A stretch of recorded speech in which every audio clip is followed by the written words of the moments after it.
Okay, so good afternoon everyone. Welcome to Shri Sundaram academy. जैसे कि last lecture में हमने देखा था, पेपर पैटर्न के बारे में डिस्कस किया था, डिटेल सिलेबस के बारे में डिस्कस किया था और पेपर की डिज़ाइन और उनका डिमांड के बारे में थोड़ा देखा था। लास्ट ईयर के क्वेश्चन पेपर डिस्कस किए थे हमने और थोड़े टिप्स वगैरह के बारे में बात किए थे। ठीक है, तो आज से हम केमिस्ट्री पढ़ना शुरू कर रहे हैं। तो देखिए, दो तरीके से मेरे पास दो ऑप्शन थे आप लोग को पढ़ाने के लिए। एक तो मैं ईच यूनिट कवर करूं एक एक करके, और तो वो मुझे कन्वीनियंट नहीं लगा और वो सही भी नहीं है। दूसरे तरीके से मैं ये सोच रही हूँ कि क्योंकि एक यूनिट का एक पर्टिकुलर जो टॉपिक होता है वो दूसरे यूनिट के दूसरे टॉपिक से इंटर रिलेटेड होता है, और पहले उसको समझेंगे तभी हम दूसरे को समझ पाएंगे। सेम ऐसे ही सब्जेक्ट से भी है। तो मेरा ऐसा है कि मैं ईच सब्जेक्ट के टॉपिक करूँगी, कुछ फिजिकल से, कुछ इनऑर्गेनिक से, फिर कुछ ऑर्गेनिक से, और फिर धीरे धीरे करके हम ये करेंगे, पूरा पोर्शन कंप्लीट करेंगे। और फोकस हमारा रहेगा जो टॉपिक इम्पॉर्टेंट है, दूसरा जो स्कोरिंग है, और फिर हम उससे रिलेटेड क्वेश्चंस डिस्कस करेंगे, और स्पेशली रेफरेंस लेके जो लास्ट ईयर में जिस तरह से आए थे और जो आए थे। ठीक है, मैं एक बार देख रही हूँ आवाज़ आ रही है अच्छे से कि नहीं। ठीक है, तो हम शुरू करते हैं। हम अपने ऑब्जर्वेशन से शुरू करते हैं। ठीक है, सब्जेक्ट। तो मैं जब भी किचन में जाती थी तो मैंने अपने मम्मी को देखा था, वो सब्जी बनाती थी। तो जब वो बिना ऐसे ढक के सब्जी जब बनाती थी खुले ओपन बर्तन में, तो सब्जी जल जाती थी। ठीक है, लेकिन सेम फ्लेम पे जब मम्मी उसमें थाली रखती थी और थोड़ा सा पानी डालती थी उसमें, तो सब्जी जो है पक जाती थी अच्छे से बिना जले। ठीक है, तो मैं सोचती थी कि ऐसे क्यों होता है। हाँ, और ऐसे ही बहुत सारे हमारे सामने एग्जाम्पल है, जैसे कि जो मटके का पानी होता है, जो घड़े का पानी होता है, आप लोगों ने देखा होगा कि वो पानी ठंडा होता है। ठीक है, उसमें हम पानी रखते हैं, ठंडा रखने के लिए रखते हैं उसमें पानी। ठीक है, तो और दूसरा, जैसे कि हम अभी अभी इस समय बहुत ठंड है, तो हम जब आग जलाते हैं, उसका ताप लेते हैं, तो हमें गर्माहट फील होती है, वी फील वार्मर। ठीक है, हीटर भी देखा जाए तो हीटर भी वही काम करता है। और जब जब हम धूप बत्ती या अगरबत्ती जलाते हैं, हाँ, तो जो धुआं है उसका वो पूरे कमरे में फैल जाता है। उल्टा नहीं होता, धुआं है जो वापस आके धूप बत्ती में हो जाए, वो फैलता ही है ना। तो ये सब ऐसे सोचते हैं। ऐसे ही और एग्जांपल जैसे परफ्यूम है, तो अगर उसको कमरे में हम खुला छोड़ दें तो उसकी पूरी गंध जो है, स्मेल, वो पूरी कमरे में फैल जाएगी। चाय जो है वो रूम टेम्परेचर पे रखने पे, मतलब जैसे आप गैस से उतारे तो वो ठंडी होती है, लेकिन आइसक्रीम जो है वो क्या बोलते हैं, गर्म होती है और पिघल जाती है। ठीक है, तो ये सारे ऐसे ऑब्जर्वेशन थे, और हमेशा से हम और ऐसे पास्ट में भी लोग सारे जो ह्यूमन हैं इनका ऑब्जर्वेशन किए, एक्सपीरियंस किए। ठीक है, और इसका कारण जानने की कोशिश किए। तो जब हम इसकी स्टडी किए तो हमारे पास एक ब्रांच निकल के आई जिसे कहते हैं थर्मोडायनेमिक्स। क्या कहते हैं? थर्मोडायनेमिक्स।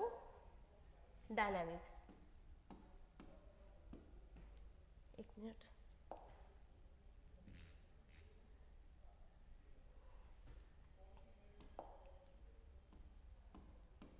थर्मोडायनेमिक्स।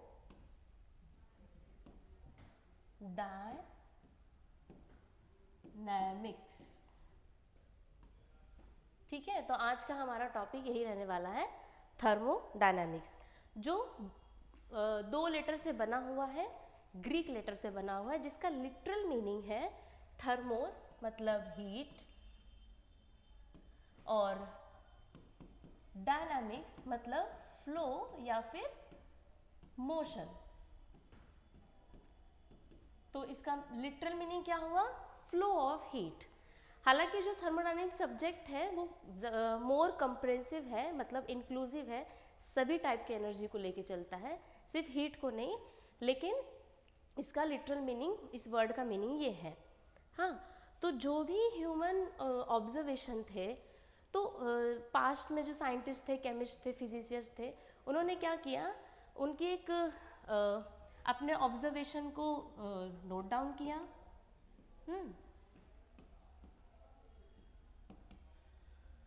लॉ बनाया इन ऑब्जर्वेशन से, क्योंकि जो थर्मोडायनामिक्स है उसके जो जनरलाइजेशन हुए इन्हीं लॉ के बेसिस पे हुए हैं।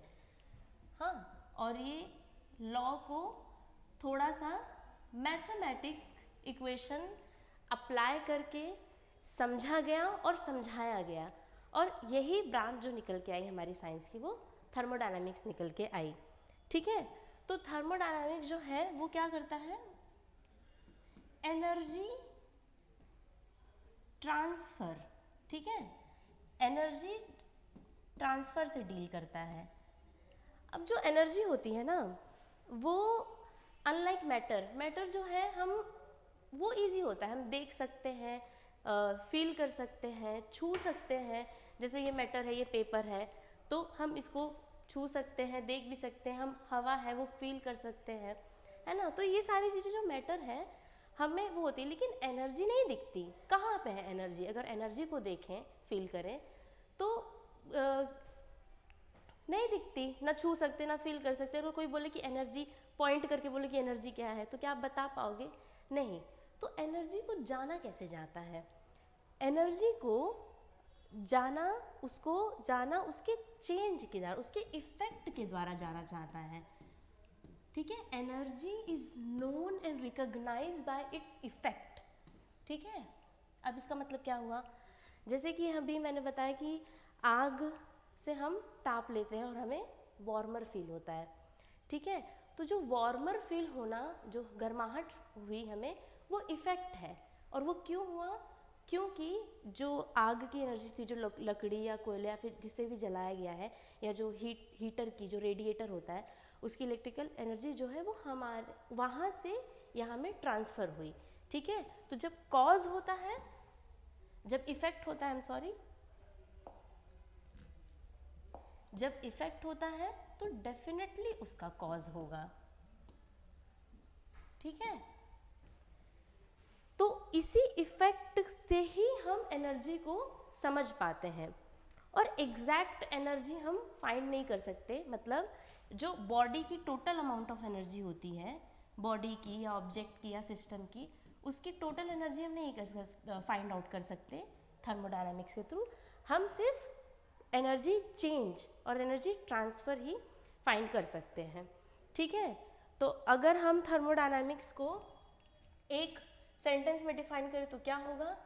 Thermodynamics is a branch of science that deals with energy transfer और energy change in chemical and physical process.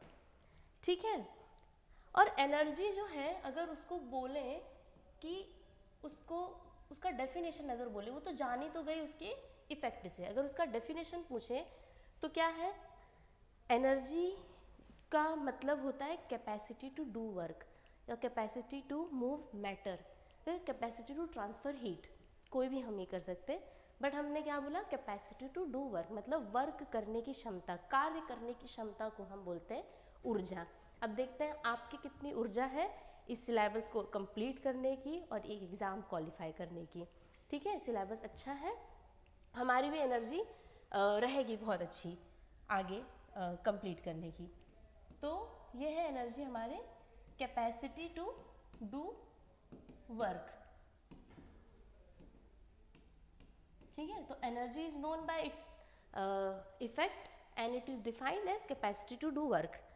ठीक है, तो अभी जो थर्मोडायनामिक्स में जो मतलब जो ये ऑब्जर्वेशन है, ये प्योरली एक्सपीरियंस बेस्ड है, इनका कोई फॉर्मल प्रूफ नहीं है।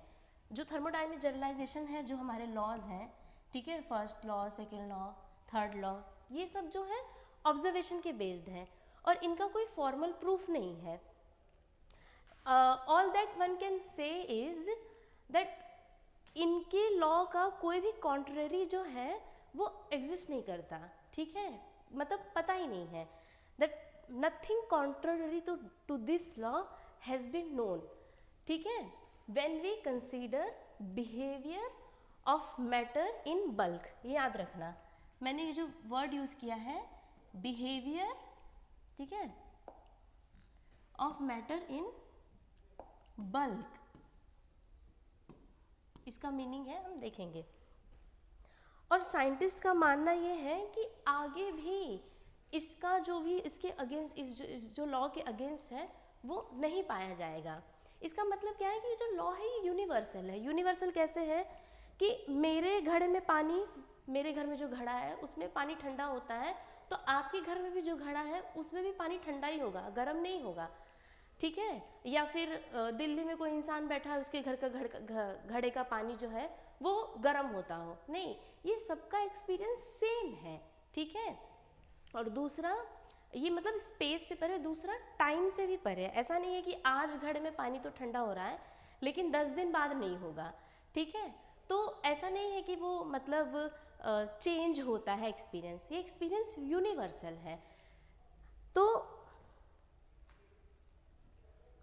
एक मिनट, ये ज़रा डिस्टर्ब कर रहा है मुझे, ये था माइक।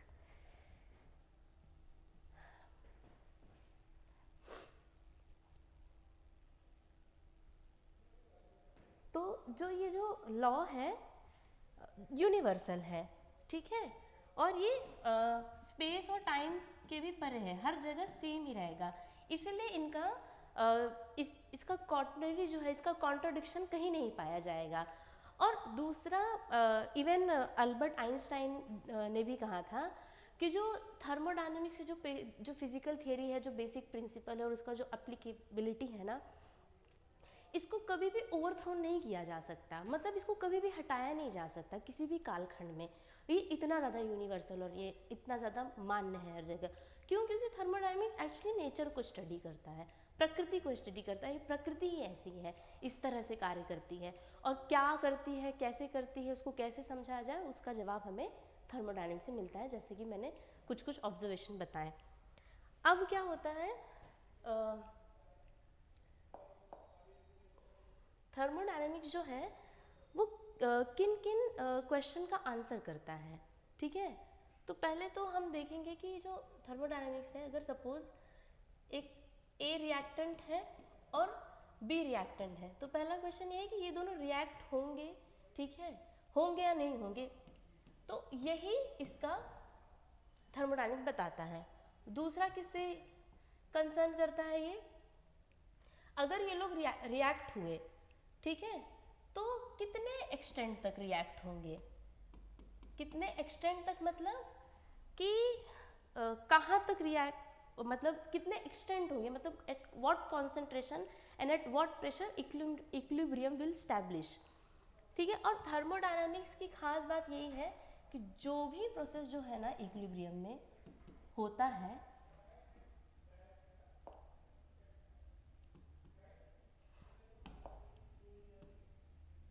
इक्विलिब्रियम में होता है, वहाँ पे थर्मोडायनामिक्स काम आती है, ठीक है। इसलिए इसका बहुत इम्पॉर्टेंट है।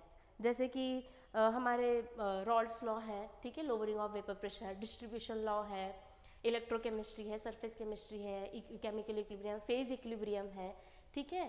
तो जहाँ पे इक्विलिब्रियम आया, मतलब थर्मोडायनेमिक्स का कॉन्सेप्ट आएगा, वो बिना थर्मोडायनेमिक्स के इक्विलिब्रियम अधूरा है, इक्विलिब्रियम पे ही थर्मोडायनेमिक अप्लाई होता है, ठीक है। इसलिए इसका इतना इंपॉर्टेंस है, क्योंकि बहुत सारे प्रोसेस जो है ये सबसे होकर गुजरते हैं।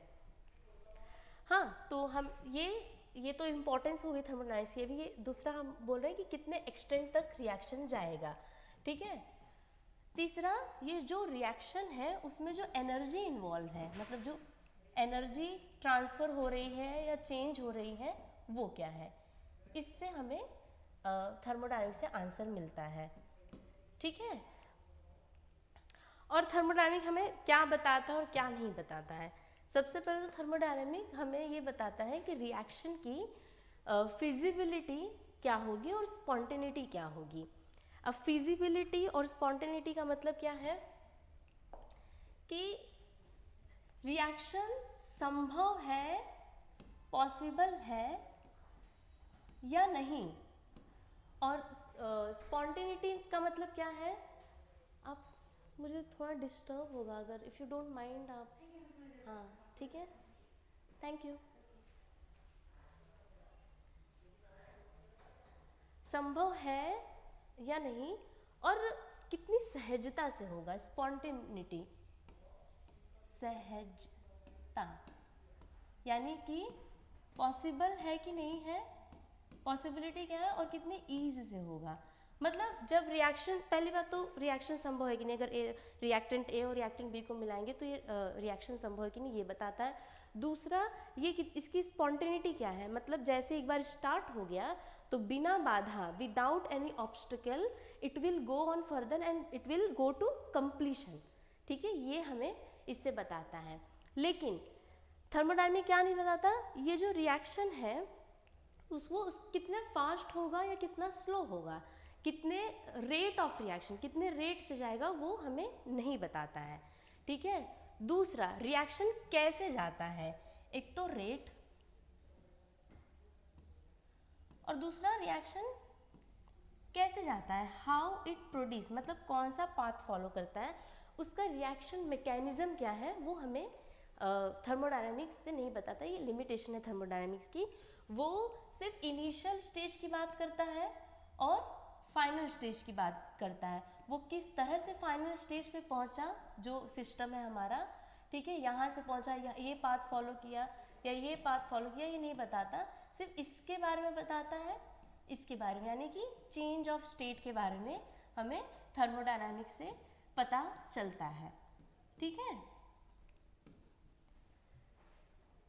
तो अब आप पूरी थर्मोडायनामिक्स उठा के देख लीजिए, आपको एक सारे वेरिएबल्स मिल जाएंगे, टेम्परेचर, प्रेशर, वॉल्यूम, एक वेरिएबल नहीं मिलेगा, वो है टाइम। क्योंकि यहाँ पे टाइम की बात ही नहीं हो रही, रेट की बात ही नहीं हो रही है, सिर्फ शुरुआत में यहाँ पे थी और ये यहाँ पे थी। जैसे मुझे मुंबई जाना है तो मैं फ़्लाइट लेके जा रही हूँ, ट्रेन से जा रही हूँ, बस से जा रही हूँ या बाय कार जा रही हूँ, उससे फ़र्क नहीं पड़ता, मैं यहाँ पे थी, अभी मैं मुंबई में हूँ। ठीक है, तो बस ये मेरा इनिशियल स्टेट था, प्रेजेंट यहाँ पे मैं आप लोग को पढ़ा रही हूँ, और अभी जो फाइनल स्टेट है मेरा मुंबई में है। तो पाथ फॉलोड ये नहीं बताता, मैकेनिज्म, रिएक्शन मैकेनिज्म के बारे में थर्मोडायनामिक्स में नहीं बताता। ठीक है, अब हम थर्मोडायनामिक्स में क्या है ना, बेसिक टर्मिनोलॉजी बहुत इम्पॉर्टेंट है, क्योंकि इसी को यूज़ करके ही हम सब चीज़ें समझते हैं। आ रही क्या आवाज़? हाँ, तो टर्मिनोलॉजी इम्पॉर्टेंट है बहुत इसका समझने के लिए। तो हम पहले वो देखेंगे कि सिस्टम क्या है, ये सब बहुत हम यूज़ करते रहते हैं थर्मोडायनामिक्स में। सिस्टम क्या है, सराउंडिंग क्या है,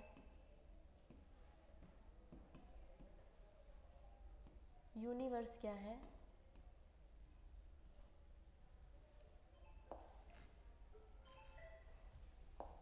ठीक है, चलो देखते हैं, बाउंड्री क्या है, यूनिवर्स क्या है, ये सारे टर्म्स आते हैं। तो सिस्टम जो है वो एक स्पेसिफाइड पोर्शन है पूरे होल यूनिवर्स का, जो अंडर इन्वेस्टिगेशन है, अंडर एग्जामिनेशन है, या उस पर स्टडी कर रहे हैं। ठीक है, पूरे एक होल पोर्शन में से एक छोटा सा पार्ट है, स्पेसिफाइड पोर्शन है, ठीक है, तो उसको हम स्टडी कर रहे हैं, उसको बोलते हैं थर्मोडायनामिक सिस्टम। हाँ, अब जैसे कि एग्जांपल, जैसे आप एसिड बेस रिएक्शन कर रहे हैं, 25 ml हाइड्रोक्लोरिक एसिड लिया, 25 ml NaOH लिया, दोनों को मिलाया, ये हमारा सिस्टम हो गया जो सोल्यूशन मिक्सचर है।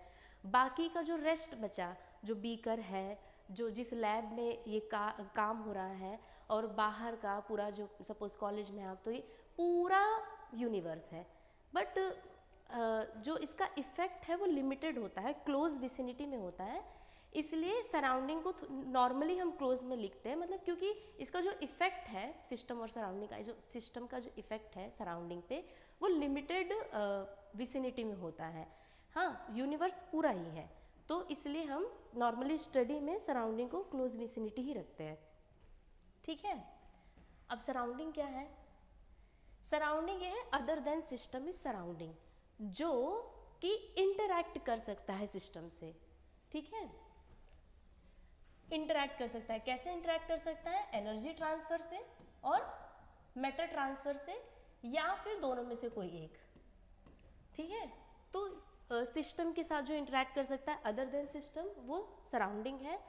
अब जो इन दोनों के जो इंटरैक्शन होते हैं वो थ्रू कैसे होते हैं, मतलब सराउंडिंग से सिस्टम या सिस्टम से सराउंडिंग जब इंटरैक्ट करते हैं वो करते हैं बाउंड्री के थ्रू।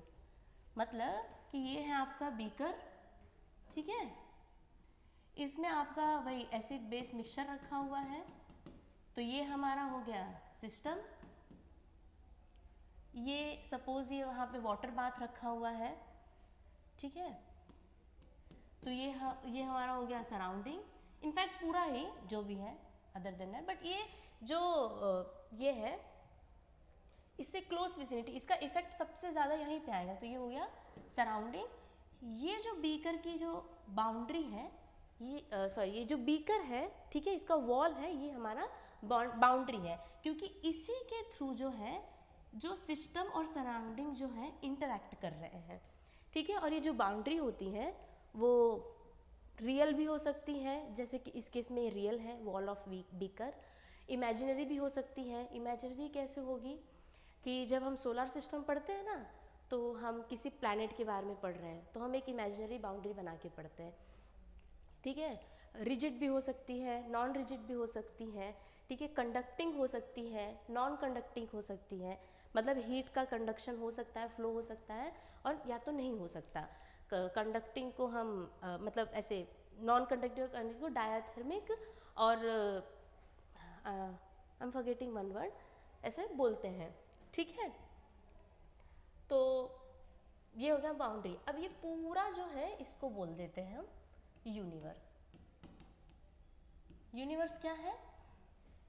सिस्टम प्लस सराउंडिंग और इंक्लूडिंग बाउंड्री ऑफ कोर्स, ये हमारा पूरा यूनिवर्स है। सिस्टम और सराउंडिंग को मिला के यूनिवर्स बनता है, ठीक है। अब आते हैं हम टाइप्स ऑफ सिस्टम पे। टाइप्स ऑफ सिस्टम, जो हमारे थर्मोडायनेमिक सिस्टम होते हैं वो कितने टाइप के होते हैं? तो मेजरली ये 3 टाइप के होते हैं, ठीक है। एक होता है क्लोज सिस्टम, ठीक है, एक होता है ओपन और एक होता है आइसोलेटेड, ठीक है। अब ओपन सिस्टम क्या है समझ लीजिए, आपका जो चाय या कॉफ़ी का मग है, चाय मान लेते, मुझे ड्राइंग नहीं आती है, चलो इसको आप लोग कप मान लो, तो इसमें आपकी चाय रखी हुई है, ठीक है।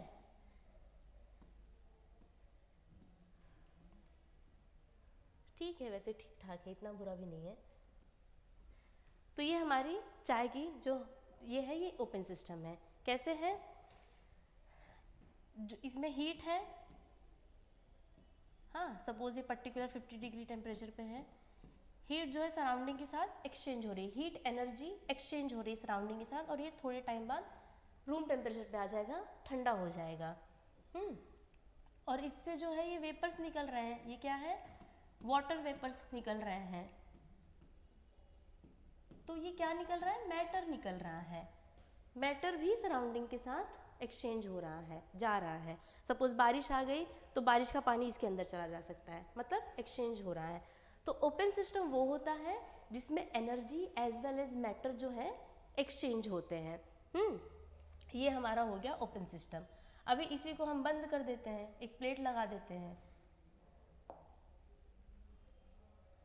ठीक है। ये हमारा हो गया क्लोज सिस्टम। क्या होता है? अगर आप कप को रखो, उस पर प्लेट लगाओ तो वो ठंडा तो हो जाएगा, है ना, लेकिन उसके अंदर जो वाटर वेपर है वो बाहर नहीं जाएगा, यानी मैटर एक्सचेंज नहीं होगा। ऐसे जब बारिश अगर आ गई तो पानी इसके अंदर नहीं जाएगा, मतलब मैटर एक्सचेंज नहीं होता है क्लोज सिस्टम में, सिर्फ और सिर्फ एनर्जी ट्रांसफ़र होती है। अब आइसोलेटेड सिस्टम क्या हो गया? जिसमें ना एनर्जी ट्रांसफ़र होती है ना मैटर ट्रांसफ़र होता है, जैसे कि हमारा थर्मोस फ्लास्क जो हम पानी रखते हैं, उसमें चाय कॉफ़ी गर्म करके रखते हैं और वो लॉन्ग टर्म तक चलता है, उसमें नहीं होता है। Actually perfect ideal isolated system कुछ नहीं होता है, क्योंकि एट द एंड वो मतलब एक्सचेंज करेगा इस सराउंडिंग का, लेकिन बहुत लॉन्ग ड्यूरेशन तक वो नहीं करता है, हीट एनर्जी उसकी मेंटेन रहती है उसमें। और आइसोलेटेड सिस्टम बनता कैसा है? जो बाउंड्री है, ठीक है, उसको हम सील कर देते हैं। क्योंकि इसी के द्वारा तो एक्सचेंज होता है ना, बाउंड्री के ही द्वारा। तो आइसोलेटेड सिस्टम में बाउंड्री हम सील कर देते हैं। तो ये हो गया हमारा टाइप्स ऑफ सिस्टम।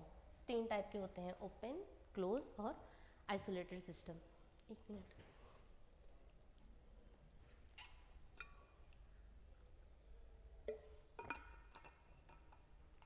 अब आता है, ये बॉटल हमारा आइसोलेटेड सिस्टम ही है। इसमें पानी जो है गर्म है और ये काफ़ी टाइम से गर्म ही रखा है इसमें। अब हम आते हैं इस पे, सिस्टम का क्लासिफिकेशन बेस्ड है, बेस्ड ऑन कंपोजिशन। एक होता है हेट्रोजीनियस सिस्टम, एक होता है होमोजीनियस सिस्टम, ठीक है। तो होमोजीनियस सिस्टम और एक होता है हेट्रोजीनियस सिस्टम। वे क्या होते हैं? ऐसे सिस्टम होते हैं जो एक सिंगल फेज कंटेन करते हैं और यूनिफॉर्म होते हैं throughout. They are a homogeneous system are uniform throughout and contains single phase.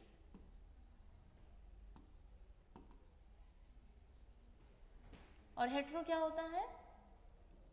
Non uniform होता है और 1 से ज़्यादा, मोर देन 1 फेज होता है इसमें। मतलब इसमें हमें दो इसमें बाउंड्री दिखेगी। मतलब कैसे होता है, जैसे कि इसका एग्जांपल क्या है? Pure water. हाँ, प्योर वाटर हो गया, प्योर सॉलिड हो गया, प्योर गैस हो गया, ट्रू सॉल्यूशंस हो गए। ये हमारा होमोजेनियस फेज है, इसमें कुछ भी दिखता नहीं है। आप देख सकते हो कि एक सिंगल ही चीज़ें दिखेगी, फेस नहीं दिखेगा, दो सेपरेट अलग अलग नहीं दिखेगा। लेकिन हेट्रोजीनियस फेज में क्या होता है, जो 2 फेज होता है, जैसे कि पानी को और ऑयल को मिक्स किए, तो आप ऑयल की लेयर अलग से देख सकते हो, पानी की लेयर अलग से देख सकते हो, ठीक है। तो ये हेट्रोजीनियस सिस्टम होता है। फेज क्या होता है? फेज हम जानते हैं, पढ़े ही हैं। ये एक मैटर का ऐसा पार्ट होता है डिस्टिंक्ट, ये फिजिकल डिस्टिंक्ट पार्ट होता है, ठीक है।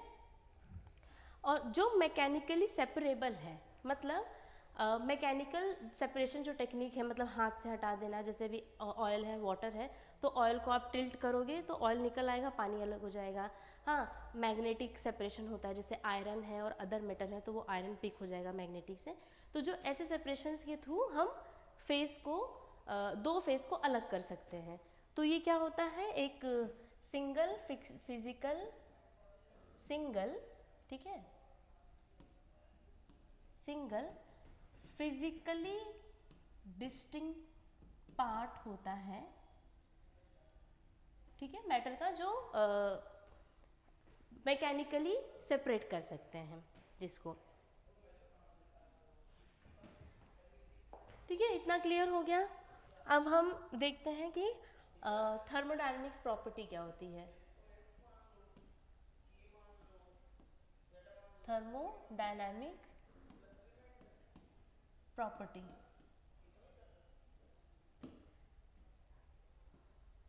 थर्मोडायनेमिक प्रॉपर्टी क्या होती है कि जिसको स्टेट वेरिएबल्स भी बोलते हैं, हाँ, थर्मोडायनेमिक फंक्शन भी बोलते हैं, स्टेट फंक्शन भी बोलते हैं। अब इनको इससे पहले जानने से पहले हम स्टेट ऑफ सिस्टम जानते हैं कि स्टेट ऑफ सिस्टम क्या होता है। State of system, state of system ये होता है कि मतलब एक सिस्टम है हमारा, जो हमने बताया सिस्टम जो एग्जामिन करते हैं, under given set of condition जो है वो एक स्टेट में रहता है। हम उसमें कुछ चेंज लाते हैं, कुछ टेम्परेचर का चेंज लाते हैं, कुछ प्रेशर का चेंज लाते हैं, कुछ भी एक या एक से अधिक चेंज उसमें करते हैं, तो उस चेंज के बाद वो एक दूसरे स्टेट में पहुंचता है, ठीक है। तो वो उसका दूसरा स्टेट हो गया, ठीक है। तो बेसिकली जो स्टेट ऑफ सिस्टम है वो फिक्स्ड होता है स्टेट वेरिएबल से। स्टेट वेरिएबल्स क्या है? वही थर्मोडायनेमिक प्रॉपर्टी, जैसे कि प्रेशर, टेम्परेचर, वॉल्यूम, मास, कंपोजिशन, बहुत सारे हैं, एंथैल्पी है, गिब्स फ्री एनर्जी है, एंट्रोपी, ये सारे स्टेट हैं। लेकिन मोटे मोटे तौर पे हम सबसे ज़्यादा इसी को यूज़ करते हैं डिफाइन करने के लिए किसी भी स्टेट को, मतलब कि कोई सपोज सिस्टम है जो कि एक पर्टिकुलर प्रेशर, टेम्परेचर और वॉल्यूम पे है, ठीक है, तो एक इसका स्टेट हो गया। अब ये हमने इसमें दोनों में से कोई एक चेंज किया या दोनों चेंज किया, सपोज प्रेशर और टेम्परेचर चेंज किया तो डेफिनेटली वॉल्यूम भी चेंज हो जाएगा। हाँ, तो ये आ गया दूसरे स्टेज पे सिस्टम, मतलब ये, तो ये क्या कर दिए, ये दूसरे स्टेट पे आ गया। मतलब कि जो स्टेट ऑफ सिस्टम होता है वो फिक्स होता है, it's thermodynamic properties, it's state variables, और यही हमारा स्टेट वेरिएबल्स है, ठीक है। स्टेट वेरिएबल के नाम से ही समझ में आ रहा है ना, वेरिएबल मतलब बदलने की क्षमता रखने वाला। किसको? स्टेट को बदलने की क्षमता रखने वाला कौन है? प्रेशर, टेम्परेचर, वॉल्यूम, हमारा internal energy, composition, mass, number of moles, ये सब। हाँ, तो ये हमारे स्टेट वेरिएबल हो गए। अब जो ये स्टेट वेरिएबल होते हैं, ये हम अभी नेक्स्ट टॉपिक पे जा रहे हैं जो थर्मोडायनेमिक इक्विलिब्रियम होता है। ये स्टेट वेरिएबल जो होते हैं वो थर्मोडायनेमिक इक्विलिब्रियम में चेंज नहीं होते हैं। तो नेक्स्ट टर्मिनोलॉजी क्या है? थर्मोडायनेमिक इक्विलिब्रियम, हम ऐसे सुनते रहते हैं। तो जो थर्मोडायनेमिक इक्विलिब्रियम होता है उसमें क्या होता है, जब हम बोलते हैं सिस्टम इक्विलिब्रियम स्टेट पे है, इसका मतलब ये है कि उसमें स्टेट वेरिएबल कांस्टेंट है, वो चेंज नहीं हो रहा है, इसी स्टेट को हम इक्विलिब्रियम बोलते हैं। और थर्मोडायनेमिक इक्विलिब्रियम कितने टाइप के होते हैं? तीन टाइप के। एक वो जिसमें टेम्परेचर चेंज नहीं होता, ठीक है, इसको बोलते हैं थर्मल इक्विलिब्रियम।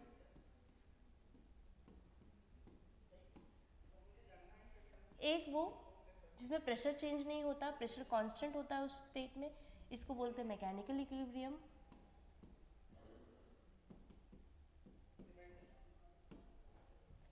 ठीक है। और एक जिसमें कंपोजिशन, ठीक है, चेंज नहीं होता, उसको बोलते हैं केमिकल इक्विलिब्रियम। हम थोड़ा इक्विलिब्रियम के बारे में ऐसे डिटेल में बात करेंगे। Rate of forward reaction, rate of backward reaction वो हो जाता है, इक्वल हो जाता है, तो वो हम देखेंगे अभी इसके लिए। तो ये तीनों क्या है? स्टेट वेरिएबल ही है ना। और स्टेट वेरिएबल जब फिक्स हो जाते हैं तब वो मतलब चेंज नहीं होते हैं, फिक्स नहीं, चेंज नहीं होते हैं, कांस्टेंट रहते हैं, तो मतलब हम बोलते हैं system has reach to equilibrium. ठीक है, तो ये हो गया थर्मोडायनेमिक इक्विलिब्रियम की डेफिनेशन। अब ये जो स्टेट वेरिएबल्स है, जो हमारे थर्मोडायनेमिक प्रॉपर्टीज़ हैं, इनको हम दो मेजर डिवीजन में ये करते हैं, डिवाइड करते हैं। एक एक्सटेंसिव प्रॉपर्टी, दूसरा इंटेंसिव प्रॉपर्टीज़। ठीक है, एक्सटेंसिव प्रॉपर्टी और दूसरा है इंटेंसिव प्रॉपर्टी। ठीक है, अब एक्सटेंसिव इंटेंसिव प्रॉपर्टी क्या होते हैं? ऐसे एक्सटेंसिव प्रॉपर्टी ये होती है जो नंबर ऑफ मोल्स पे डिपेंड करती है, मतलब मैटर के कंपोजिशन पे डिपेंड करती हैं, ठीक है, मास पे डिपेंड करती हैं। जैसे कि वॉल्यूम, हमारा मास, ये सब चीज़ें क्या है? मैटर के कंस्टिट्यूएंट पे डिपेंड करते हैं, कंस्टिट्यूएंट पार्टिकल पे डिपेंड करते हैं। और इंटेंसिव प्रॉपर्टी से इंडिपेंडेंट होता है। अब ये कैसे होता है मैं बताती हूँ, इसको उल्टे तरीके से जानते हैं। ये पार्टीशन, अगर हम सपोज पार्टीशन करें ना, स्प्लिट करें, तो इनकी जो वैल्यू है वो चेंज हो जाएगी, लेकिन इंटेंसिव प्रॉपर्टी की वैल्यू चेंज नहीं होगी। सपोज हमारे पास 1 लीटर पानी है, हाँ, हमने आधा ट्रांसफ़र कर दिया, तो इसका वैल्यू चेंज होगी ना, 500 ml इसमें हो गया, दूसरे वाले बर्तन में हो गया 500 ml। तो क्या हो गया, ये इसकी जो वैल्यू इनिशियली 1 लीटर थी, अभी 500 ml हो गई। तो वॉल्यूम क्या है? एक्सटेंसिव प्रॉपर्टी है। सिमिलरली हीट कैपेसिटी भी जो है हमारी एक्सटेंसिव प्रॉपर्टी है। अभी इंटेंसिव प्रॉपर्टी का एग्जांपल देखें कि जैसे अभी टेम्परेचर है, टेम्परेचर हुआ, हमारा प्रेशर हुआ, विस्कोसिटी हुई, ठीक है, रिफ्रैक्टिव इंडेक्स हुआ और डेंसिटी हुई, ये सब जो हमारा है ना, ये इंटेंसिव प्रॉपर्टी है। कैसे कि सपोज आपने 1 लीटर पानी को बॉईल किया, गर्म किया 80 डिग्री में, और फिर मैंने क्या किया, एक बर्तन में लिया और उसको 500 ml कर दिया। ठीक है, कंपोजिशन कंस्टिट्यूट जो है पानी जो है वो आधा आधा हो रहा है ना। तो क्या ऐसा होता है क्या कि आप अलग करते हो तो इसका टेम्परेचर भी आधा हो जाता है और इसका भी 40 हो जाएगा, 40 डिग्री सेल्सियस? ऐसा नहीं होता है, क्योंकि ये इंटेंसिव प्रॉपर्टी है। 1 लीटर पानी को अगर गर्म करेंगे तो 80 डिग्री सेल्सियस ही रहेगा, उसको आधा करेंगे तो भी वो 80 डिग्री सेल्सियस रहेगा। ठीक है, तो टेम्परेचर चेंज नहीं होता, यानी कि मैटर पे जो है कंस्टिट्यूएंट पार्टिकल पे या कंपोजिशन पे जो है, कंस्टिट्यूएंट पार्टिकल बोलना सही नहीं होगा, एग्जैक्ट कंपोजिशन बोलना ज़्यादा सही होगा, कंपोजिशन पे नहीं डिपेंड करता है। सेम अब प्रेशर बताइए कैसे वो होगा। अभी आपके कमरे का प्रेशर कितना है? 1 atm, राइट? और बाहर का प्रेशर कितना है? क्या वो अलग है? कैसे? अभी जैसे पूरे हमारे एटमॉस्फेयर का जो प्रेशर होता है वो 1 atm होता है। तो ऐसा तो नहीं है ना कि हमने अपने कमरे में दीवार लगा ली और हमारा जो है प्रेशर कम हो गया, 0.8 हो गया। ऐसा नहीं होता है ना। आप भले हम कितना भी पार्टीशन, कितने भी दीवार लगा लें, बट कमरे का प्रेशर चेंज नहीं होता। वो होता है इंटेंसिव प्रॉपर्टी का एग्जाम्पल है। सेम ऐसे विस्कोसिटी को मैंने एक्चुअली इसका शॉर्ट फॉर्म लिखा है। विस्कोसिटी को वी से नहीं रिप्रेजेंट करते हैं, विस्कोसिटी को रो से रिप्रेजेंट करते हैं। ठीक है, तो अब विस्कोसिटी, अब देखिए जो वाटर होता है, हाँ, तो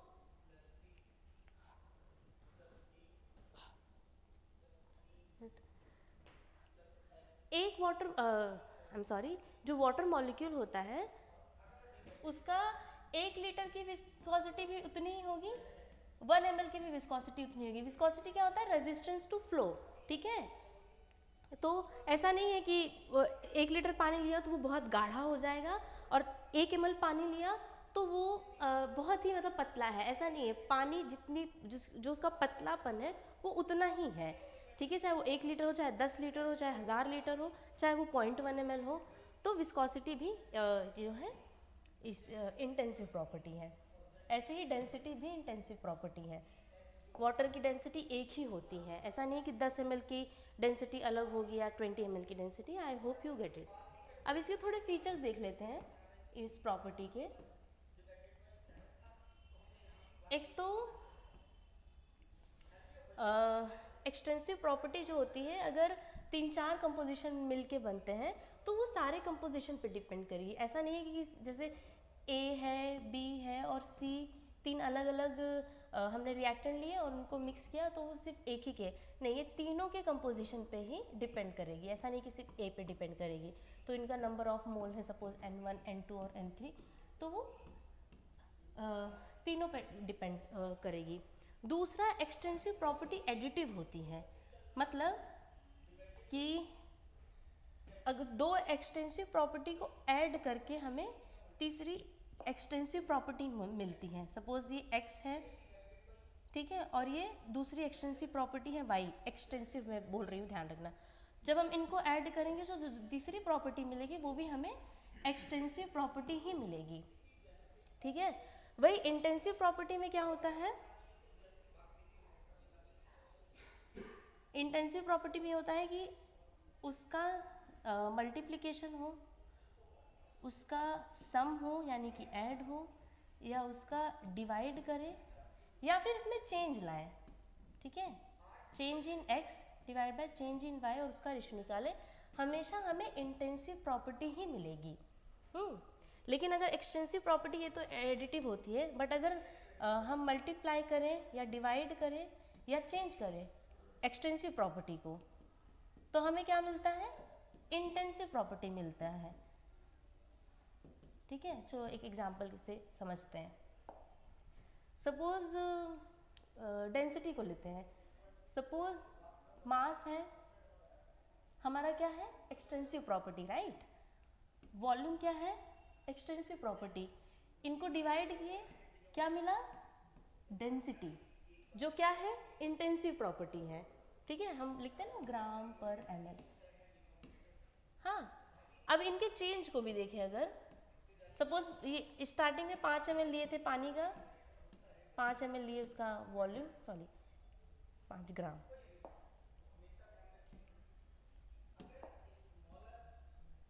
ठीक है, तो डेंसिटी क्या है 1 ग्राम पर ml। अब इसमें चेंज कर दिए, 2 ग्राम पानी ऐड कर दिए, ठीक है, 7 ग्राम हो गया, कितना हुआ 7 ml। फिर भी डेंसिटी क्या रही, वो चेंज नहीं होती है, राइट। तो उसका जो चेंज भी होता है एक्सटेंसिव प्रॉपर्टी के, उसका रेशियो भी इंटेंसिव प्रॉपर्टी ही आता है, ऐसा नहीं कि कुछ दूसरा हमें मिल गया हो, ठीक है। तो हमें ये समझ में आया कि एक्सटेंसिव प्रॉपर्टीज़ क्या होती है, इंटेंसिव प्रॉपर्टी क्या होती है, उसका एग्जाम्पल क्या है। चलो अच्छा, आप लोग सोच के आना। चलो ठीक है, मैं बता ही देती हूँ। क्या होता है जब हम लोग नंबर ऑफ मोल्स ना स्पेसिफाई कर देते हैं, या फिर हम मास को, कंपोजिशन को स्पेसिफाई कर देते हैं, तो कोई भी प्रॉपर्टी हो, चाहे वो एक्सटेंसिव हो इंटेंसिव, तो ऑब्वियसली वो ना इंटेंसिव बन जाती हैं। जैसे कि मैंने डिफाइन कर दिया स्पेसिफिक हीट, जहाँ पे स्पेसिफिक वर्ड भी लगा हो। स्पेसिफिक का मतलब ही होता है, क्या होता है, यूनिट मास। अभी हमने कंपोजिशन को फिक्स कर दिया है, क्या कर दिया है, फिक्स कर दिया है। तो इसलिए जो स्पेसिफिक हीट है हमारी, देखो हीट कैपेसिटी, जो हीट कैपेसिटी है ना वो एक्सटेंसिव प्रॉपर्टी है, लेकिन स्पेसिफिक हीट कैपेसिटी जो है वो इंटेंसिव प्रॉपर्टी है। क्यों? क्योंकि हम क्या बोलते हैं, हीट कैपेसिटी जो है वो पर यूनिट मास, सेम ऐसे ही मोलार हीट कैपेसिटी भी, heat capacity per unit mass, ऐसे ही मोलार हीट कैपेसिटी, जहाँ पे मोलार दिखे और जहाँ पे स्पेसिफिक वर्ड दिखे वो सब इंटेंसिव प्रॉपर्टी हो जाती है, भले ही वो एक्सटेंसिव हो, क्योंकि हमने कंपोजिशन फिक्स कर दिया है, ठीक है। तो इसलिए मोलार एंथैल्पी, जैसे एंथैल्पी है, इंटरनल एनर्जी है, ये सब हमारी एक्सटेंसिव प्रॉपर्टी है, क्योंकि ये लोग कंपोजिशन पे डिपेंड करती हैं। लेकिन जब हम मोलार इंटरनल एनर्जी की बात करेंगे, मोलार एंथैल्पी की बात करेंगे, तो वो हो जाती है इंटेंसिव प्रॉपर्टी। तो ऐसे क्वेश्चन बनते हैं एग्जाम में कि, तो इससे कन्फ्यूजन हो जाता है, वो जानबूझ के ऐसे बनाते हैं, इस हीट कैपेसिटी दे देंगे और स्पेसिफिक हीट कैपेसिटी भी दे देंगे, और बोलेंगे कि कौन सी इंटेंसिव प्रॉपर्टी है, तो हम कंफ्यूज हो जाते हैं। अरे और दो टेम्परेचर में भी वॉल्यूम दे दिए और ये दे दिए, मास दे दिए, तो पूछेंगे कौन सी इंटेंसिव प्रॉपर्टी है। तो ध्यान रखना है स्पेसिफिक हीट। तो ऐसे जब कंपोजिशन फिक्स हो जाता है तो वो ये हो जाता है, एक्सटेंसिव जो है इंटेंसिव प्रॉपर्टी बन जाती है, ठीक है। मैं देखती हूँ टाइम का, मुझे पता नहीं चलता कितना कब हुआ। अब हम आते हैं, हमने देख लिया थर्मोडायनेमिक्स का इंट्रोडक्शन देख लिया, हमने देखा थर्मोडायनेमिक्स क्या बताता है कि कहाँ पे यूज़फुल है, थर्मोडायनेमिक्स बल्क में यूज़ है, ठीक है। मैंने याद है मैंने बल्क पॉइंट यूज़ किया था कि बल्क, जब हम मैटर का कंसिडर करते हैं, बल्क मैटर को जो कंसिडर करते हैं, तो हम थर्मोडायनेमिक्स पढ़ते हैं। क्यों? क्योंकि जो थर्मोडायनेमिक्स की जो प्रॉपर्टी है, जो भी थर्मोडायनेमिक्स की स्टडी है, वो बल्क में ही होती है। इंडिविजुअल एटम, मॉलिक्यूल और उस पर उनके इंटरनल स्ट्रक्चर से कोई लेना देना नहीं है, वो इंडिविजुअल पे नहीं, वो एवरेज प्रॉपर्टी, एवरेज मेजरेबल, जो मेजरेबल है, ठीक है, जिसको मेजर किया जाता है, उसको स्टडी करती है थर्मोडायनेमिक्स, ठीक है। तो जब मैटर बल्क में होते हैं, वास्ट नंबर जब इनका होता है, तभी जो थर्मोडायनेमिक्स के लॉ, थर्मोडायनेमिक्स की जितनी भी ऑब्जर्वेशन है, स्टडी है, काम करती है, इंडिविजुअल पार्टिकल पे नहीं करती। इंडिविजुअल पार्टिकल के हमारे लिए क्या है, statistical thermodynamics end of course quantum statistical thermodynamics, ठीक है। उसके लिए वो भी हम पढ़ेंगे, हमारे सिलेबस में है, तो इसी में दिया हुआ है, थर्मोडायनेमिक्स और स्टैटिस्टिकल थर्मोडायनेमिक्स को एक ही टॉपिक में दिया हुआ है।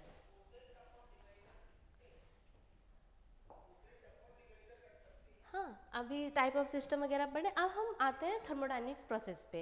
ये बेसिक हम ये सारी जो टर्मिनोलॉजी है ना, extensive property, intensive property, open system, close system, ये सब हम फ्रीक्वेंटली यूज़ करेंगे जैसे जैसे आगे टॉपिक बढ़ेगा। तो फिर आपको ध्यान रखना है कि हम किसके बारे में बात कर रहे हैं। हाँ, तो अब हम पढ़ते हैं थर्मोडायनामिक्स प्रोसेस के बारे में। प्रोसेस क्या होता है? थर्मोडायनामिक्स प्रोसेस क्या होता है? प्रोसेस वो होता है जो हम ऑपरेशन परफॉर्म करते हैं किसी भी फिजिकल और केमिकल चेंज में। मतलब operation by which chemical, I should write operation by which chemical and physical process जो है वो चेंज होते हैं, ठीक है, तो उसको हम बोलते हैं प्रोसेस। तो अब थर्मोडायनेमिक्स प्रोसेस कौन कौन से टाइप के होते हैं? एक तो होता है आइसोथर्मल,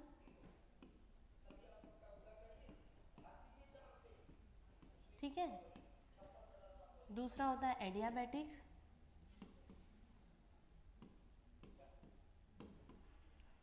ठीक है, तीसरे पे भी आते हैं। तीसरा होता है आइसोबारिक या बैरिक। चौथा होता है आइसोकोरिक,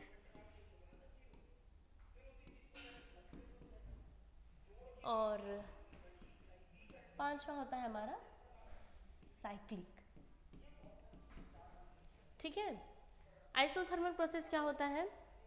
आइसोथर्मल प्रोसेस होता है जिसमें टेम्परेचर कांस्टेंट होता है। मतलब ऐसा प्रोसेस जहाँ पे टेम्परेचर चेंज नहीं हो रहा है। मतलब ठीक है, आइसोथर्मल प्रोसेस के बारे में बात कर रहे हैं। मतलब जो चेंज इन टेम्परेचर है वो क्या है? ज़ीरो है। और टेम्परेचर मेंटेन रखने के लिए क्या होता है? हीट एनर्जी एक्सचेंज होती है। मतलब कि temperature will maintain at the expense of heat energy. जब हीट एनर्जी का आवागमन होता है, ट्रांसफ़र होता है, तभी हमारा टेम्परेचर जो है मेंटेन होता है, ठीक है। जैसे समझ लो कि हमारे ग्लास में पानी रखा है, गर्म पानी रखा है, या चाय का एग्जांपल लेते हैं, चाय रखा है, ठीक है। तो वो रूम टेम्परेचर क्या है? 25 डिग्री है। इसका टेम्परेचर क्या है? 50 डिग्री है। अब जब ये रूम टेम्परेचर पे आ जाएगा एट द एंड, फाइनल्स में 25 डिग्री सेल्सियस पे आ जाएगा, तो हम क्या बोलेंगे? जो ये है हीट एनर्जी की वजह से। अब हम बोलेंगे कि जो सिस्टम है हमारा आइसोथर्मल प्रोसेस हुआ है, क्या हुआ है? नहीं, थोड़ा गलत एग्जाम्पल हो गया है, ये नहीं होगा। हीट एनर्जी जो है एक्सचेंज हुई है, हाँ, हीट एनर्जी एक्सचेंज होकर जो है, मतलब इसकी जो चाय की जो हीट थी वो सराउंडिंग में गई और हमारा टेम्परेचर जो है कांस्टेंट हो गया। मतलब सराउंडिंग का भी 25 डिग्री हो गया, यहाँ का भी 25 डिग्री हो गया। तो हम बोलेंगे कि इसको हम अदर वे में लेते हैं। एक्चुअली ये है, बट इसमें ना आप कंफ्यूज हो जाएंगे। हम ऐसे देखते हैं कि जब हम कोई भी सिस्टम को टेम्परेचर मेंटेन करना चाहते हैं, ठीक है, उल्टा ऐसे ये करेंगे तो ज़्यादा समझ में आएगा। किसी भी सिस्टम का टेम्परेचर मेंटेन करना है, मतलब उसको आइसोथर्मल में लाना है। आइसो मतलब होता है सेम, थर्मल होता है टेम्परेचर। तो हमें क्या करना है? हीट एनर्जी को एक्सचेंज करवाना पड़ेगा ताकि उसका टेम्परेचर मेंटेन रहे। तो हम क्या बोल रहे हैं? टेम्परेचर जो है कांस्टेंट है at the expense of heat energy, ठीक है। हीट एनर्जी, अगर टेम्परेचर ज़्यादा है तो हीट एनर्जी बाहर जाएगी और टेम्परेचर सेम होगा। और अगर हीट एनर्जी कम है तो हम बाहर से हीट एनर्जी सिस्टम को देंगे और टेम्परेचर कांस्टेंट होगा। तो क्या होता है? चेंज इन टेम्परेचर जो होता है वो ज़ीरो होता है, ठीक है। अब आते हैं दूसरे प्रोसेस, यानी कि हमारे ये हो गया। अब एडियाबैटिक पे। एडियाबैटिक प्रोसेस का एग्जाम्पल सबसे अच्छा एग्जाम्पल है जूल थॉमसन इफेक्ट। अच्छा, आप लोगों ने कभी नोटिस किया है कि जब हम ऐसे सांस को बाहर फेंकते हैं तो सांस जो है ठंडी आती है, बट ऐसे करते हैं तो सांस जो है वो गर्म आती है। बस समझ लीजिए ये एडियाबैटिक प्रोसेस है। जो ये वाला है ना, देखो आप भी ट्राई करके देखो, ठंडा ठंडा फील होगा। ये एडियाबेटिक प्रोसेस है। क्या होता है एडियाबेटिक प्रोसेस में? जो होता है वो टेम्परेचर चेंज होता है, पर जो हीट एनर्जी है वो चेंज नहीं होती, वो कांस्टेंट होती है। यानी कि जो चेंज है वो ज़ीरो होता है, ठीक है। हीट एनर्जी सेम होती है। कैसे? ये जो इसका एक्सप्लेनेशन मैं बताती हूँ। क्या होता है, जब हम मुंह को थोड़ा बंद करके हवा बाहर निकालते हैं तो वो जो भी हवा होता है ना, वो कंप्रेस होती है, कंप्रेस होके बाहर निकल रही है। तो जब भी कोई भी गैस कंप्रेस होता है और फिर बाहर निकलता है ना, तो टेम्परेचर जो है वो डिक्रीज होता है। कैसे होता है? At the expense of kinetic energy, ना कि हमारी हीट एनर्जी। आपने देखा ना, जब हम टेम्परेचर किसी भी सिस्टम को देते हैं तो उसकी काइनेटिक एनर्जी बढ़ जाती है ना। जब हम वाटर को बॉईल करते हैं तो देखो, जब वो बहुत जैसे जैसे बढ़ता है तो ऐसे उसकी काइनेटिक एनर्जी बढ़ जाती है। तो जब काइनेटिक एनर्जी कम होगी तो टेम्परेचर कम हो जाएगा। तो क्या होता है कि जो वंडर वॉल्स फोर्स होते हैं ना गैस के, वो ब्रेक होते हैं, ठीक है। तो इसलिए उस काइनेटिक एनर्जी का यूज़ करके वो ब्रेक होते हैं, क्योंकि ब्रेक करने के लिए वंडर वॉल्स गैसेस जो फोर्सेस हैं उनको ब्रेक करने के लिए कुछ एनर्जी चाहिए। वो काइनेटिक एनर्जी उनकी काइनेटिक एनर्जी से मिलती है, तो टेम्परेचर जो है वो कम हो जाता है। जब जूल थॉम्सन इफेक्ट पढ़ेंगे ना तो इसका डिटेल में पढ़ेंगे। तो ये प्रोसेस है हमारा एडियाबेटिक प्रोसेस है, इसका एग्जाम्पल है, ठीक है। आई होप समझ गया होगा। तीसरा प्रोसेस था हमारा आइसोबारिक। ऐसा प्रोसेस जिसमें प्रेशर कांस्टेंट होता है, ठीक है, प्रेशर इज कांस्टेंट। और आइसोकोरिक, जिसमें वॉल्यूम कांस्टेंट होता है। अब इसमें थोड़ा कंफ्यूजन होगा तो ऐसे याद रख सकते हैं, बार। प्रेशर की यूनिट क्या होती है? बार होती है ना। एटमॉस्फेयर भी होती है, बार भी होती है, बहुत सारी होती है। बार और एटमॉस्फेयर का क्या रिलेशन है? ऑलमोस्ट इक्वल है। 1 atm is equal to 1.013 bar. Calculation में तो हम लोग 1 बार ही लेते हैं। तो ऐसे याद रखना, प्रेशर की यूनिट क्या है? बार। तो आइसोबारिक प्रोसेस होगा तो क्या आएगा दिमाग में? प्रेशर कांस्टेंट है, ठीक है। और जो दूसरा आइसोकोरिक है तो फिर वो वॉल्यूम कांस्टेंट है। वॉल्यूम कांस्टेंट का भी एग्जांपल है। इन्होंने थर्मोकेमिस्ट्री एक्चुअली सिलेबस में इंक्लूड नहीं किया है, मुझे समझ में नहीं आ रहा है क्यों नहीं किया। पर थर्मोकेमिस्ट्री बहुत इंपॉर्टेंट होती है। मतलब जैसे कि उन्होंने ग्रुप थ्योरी में भी ऐसे ही किया है। उन्होंने क्या किया है कि ग्रुप थियरी में सिर्फ ये लिखा है उसका ग्रुप के नाम, मॉलिक्यूलर सिमेट्री और ये सब, लेकिन उन्होंने जीओटी के बारे में नहीं लिखा, reducible representation, irreducible representation. But last year GOT से क्वेश्चन आ गया था, तो मैं वही सोच रही हूँ कहीं ऐसा ये लोग ना कर दे, क्योंकि थर्मोडायनेमिक्स और हम केमिस्ट्री वाले हैं तो पढ़ रहे हैं, तो थर्मोकेमिस्ट्री तो होनी चाहिए। तो हम ऐसा करेंगे, ज़्यादा समय नहीं देंगे उसमें, थोड़ा बहुत हम एक लेक्चर थोड़ा सा बेसिक थर्मोकेमिस्ट्री पढ़ लें। क्या पता क्वेश्चन आ गया तो 30 से 40 मिनट्स मैक्सिमम हम बेसिक वाला पढ़ के जाएंगे, ताकि हम सही रहें। क्योंकि बहुत सारे कैलकुलेशंस ऐसे होते हैं जो थर्मोकेमिस्ट्री के आते हैं। मुझे इससे याद आया क्योंकि वॉल्यूम कांस्टेंट है, तो एक बहुत अच्छा एग्जांपल है उसका, वॉल्यूम कांस्टेंट प्रोसेस में जो थर्मोकेमिस्ट्री में आता है, तो हम वहाँ पढ़ेंगे। और आइसोकोरिक प्रोसेस होता है वो। अब आता है साइक्लिक प्रोसेस, ठीक है। आप लोगों ने सुना होगा, सबसे फेमस है साइक्लिक प्रोसेस, कैरनॉट साइकिल। तो साइक्लिक प्रोसेस में क्या होता है कि जब सिस्टम एक जगह से स्टार्ट करते हैं, उसमें कुछ चेंज लाते हैं स्टेट वेरिएबल में, फिर एक चेंज लाते हैं दूसरे उसमें जाता है, दूसरे स्टेट में जाता है, ठीक है, फिर तीसरे में जाता है और फिर वापस से उसी स्टेट में आ जाता है। मतलब जहाँ से शुरू किए थे वहीं से घूम घूम के वापस आ गए। इसको बोलते हैं साइक्लिक प्रोसेस, ठीक है। और साइक्लिक प्रोसेस में क्या होता है, हमारी इंटरनल एनर्जी कांस्टेंट होती है, यानी कि जो चेंज इन एनर्जी है वो ज़ीरो होती है। चेंज इन एंथैल्पी भी ज़ीरो होती है, वो भी बात करेंगे आगे, बट इंटरनल एनर्जी कांस्टेंट होती है, ठीक है। थर्मोडायनेमिक प्रोसेस के बारे में रिवर्सिबल प्रोसेस भी है और इरिवर्सिबल प्रोसेस भी है। तो ये थोड़ा सा बड़ा है, इसके एग्जाम्पल वगैरह लेंगे तो हम उसको नेक्स्ट लेक्चर में देखेंगे। अभी जो है हम थोड़ा देखते हैं कि आज हमने क्या किया। बेसिक पढ़ा हमने, हमें जो नॉर्मली अभी से आपने एमएससी किया है, पीजी किया है, तो आपको ऐसा लग रहा है ये तो बहुत बेसिक है, लेकिन ऐसी बहुत सारी चीज़ें हैं जो मैं मतलब मुझे पता है आप लोगों को सीखने को मिली होगी, और सीखने का दायरा बहुत बड़ा है। तो आपके लिए भी सीखने के लिए भी रहेगा, मेरे लिए भी सीखने के लिए इसमें बहुत कुछ है। तो हमने बेसिक कवर किया, अब नेक्स्ट प्रोसेस पे जाएंगे, फिर हम देखेंगे एनर्जी कैसे एक्सचेंज करती है, हीट, नेचर ऑफ हीट और वर्क क्या है, हीट के द्वारा कैसे एनर्जी चेंज होती है, वर्क डन के द्वारा कैसे एनर्जी चेंज होती है। फिर धीरे धीरे आएंगे। आप लोग एक बार इसको ब्रशअप करें क्योंकि हम बहुत यूज़ करेंगे क्वेश्चन में। ऐसे ही तो पूछते हैं आइसोथर्मल रिवर्सिबल प्रोसेस, तो जब ये पता होगा तभी तो आगे क्वेश्चन सॉल्व करेंगे, क्योंकि किस में क्या कांस्टेंट होता है, क्या चेंज होता है, किस में क्या ज़ीरो होता है।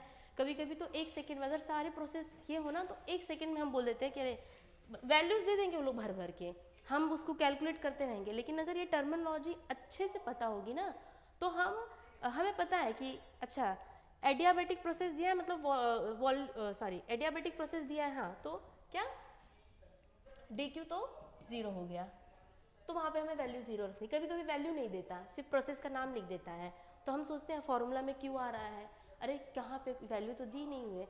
क्यों नहीं दी है? क्योंकि वो एडियाबेटिक प्रोसेस मेंशन किया हुआ है, तो हमें उसको मान के चलना है कि मतलब डी क्यू ज़ीरो है। तो इसलिए ये सब पढ़ना बहुत इंपॉर्टेंट है। ओपन सिस्टम है तो उसमें कैसे ट्रांसफ़र क्या होगा, क्लोज सिस्टम, ठीक है, एक्सटेंसिव वेरिएबल, इंटेंसिव वेरिएबल, तो ये सारे टर्म जो है हमें ऐसे ऑन द टिप्स होने चाहिए। इसका मतलब ये, उसका मतलब ये, और इनके जो माइनर माइनर डिफरेंस है वो प्रॉपर पता होने चाहिए, ठीक है। फिर इससे रिलेटेड क्वेश्चंस भी देखेंगे, तो जब सॉल्व करेंगे तो और क्लियर आइडिया हो जाएगा। ठीक है, तो फिर आज के लिए इतना ही। Thank you.